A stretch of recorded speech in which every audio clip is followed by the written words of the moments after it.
Hello everybody.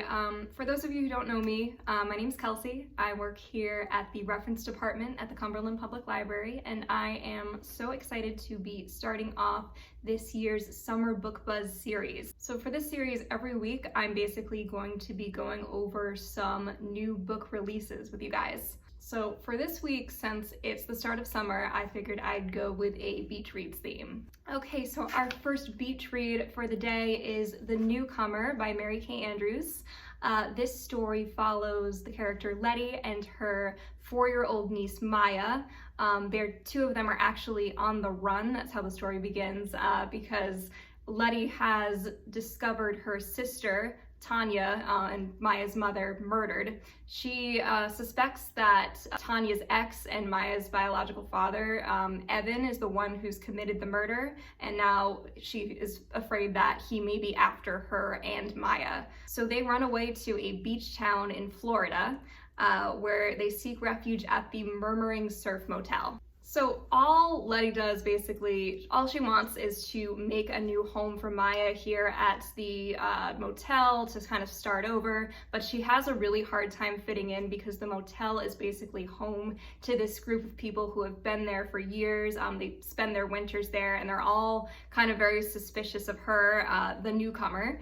So just as she kind of starts to settle in and things start to settle down, things get complicated when Letty finds out that she's actually a suspect for her sister's murder. Meanwhile, Evan, who is Tanya's ex and the man who Letty suspects has murdered her, has sent an FBI agent after Letty. This basically forces Letty to face her demons, face her past, and once and for all figure out the truth about her sister's murder. All right, so our next title is Float Plan by Trish Duller. In this story, we meet Anna, who is actually grieving the loss of her fiance. Right before her fiance died, the two of them had planned this big sailing trip together. And Anna decides that she is going to still go on the trip, basically kind of put her life on pause for a few months, still continue and go on this big trip. So while on the trip, she meets Keen. Keen is actually a professional sailor who ends up helping Anna out once she figures that she can't do this entire sailing trip on her own. So this kind of leads to like a slow burn sort of romance between the two of them. But more than just a romance, the story is about coping with grief, moving on from your past, and being open to new beginnings. So it's a really nice story. So our next new beach read is That Summer by Jennifer Weiner.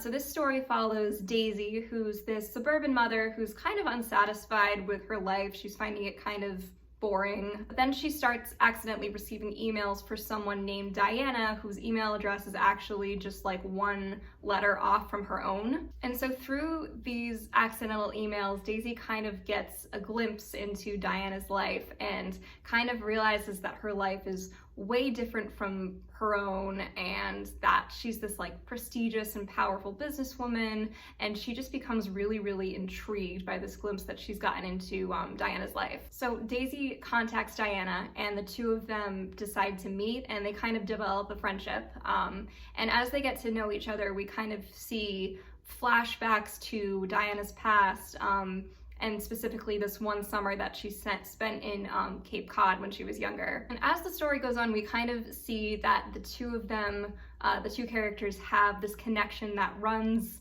kind of deeper than just a few accidental emails. All right, so next up we have The Path to Sunshine Cove by Rayanne Thane. So this story follows sisters Jess and Rachel. The two of them had a very difficult upbringing that left them somewhat estranged. But then the two sisters meet again when Jess's job actually brings her back to Cape Sanctuary, which is where her and Rachel grew up. And Jess really doesn't intend to reconnect with her sister while she's there. She's kind of chosen to cope with her past by running away from it. But then Jess finds that Rachel is actually dealing with a lot of marriage and family problems, and kind of finds herself becoming slowly attached even though she may not want to. And this is just a really nice story that's about love. It's about moving on from the past, repairing broken family bonds. So next up we have It's Been a Pleasure, Noni Blake by Claire Christian. This story follows Noni. She's in her 30s and has kind of felt like she spent her entire life living for others, putting others first, not really, kind of just like caring too much about what other people think and not really living for herself. So she basically decides to like temporarily leave her life behind and go travel to Europe for a few months just to find herself. So this story is really fun in the way that it kind of follows Noni and her adventures through Europe. There's a lot of humor, there's a lot of like crazy situations that she gets into, but it also can be pretty serious at times. Noni does a lot of reflecting throughout on some difficult situations that she's been through in the past. But all in all, it's basically just a story that has the message to do what makes you happy, live for you, and don't care so much about what other people think. Our final title, our final beach reads, is from none other than the queen of beach reads herself, Ellen Hildebrand, her new title, Golden Girl. In Golden Girl, Vivian, the protagonist, is actually killed in a hit-and-run car accident at the start of the story. So before Vivian passes on to heaven, she's basically given the opportunity to like watch over the events on Earth for one more summer, and she's also given the opportunity to kind of influence the events. She's given 3, I think they call it nudges. So Vivian has 3 children who are all mostly grown up. So the story is also kind of about how they're like each processing their grief and learning to live without their mother. There's also a bit of a mystery element to the story, as we don't know who committed the hit and run at the start of the story, so it kind of follows the investigation into that. And as it is usually the case with Hildebrand stories, this story is set in Nantucket, and the main character, Vivian, is actually a famous novelist who writes beach read novels, which I thought was kind of funny. So that is it for the first in our Summer Book Buzz series. I hope that you guys enjoyed. If you're interested in any of these titles, don't hesitate to give us a call and we can put them on hold for you.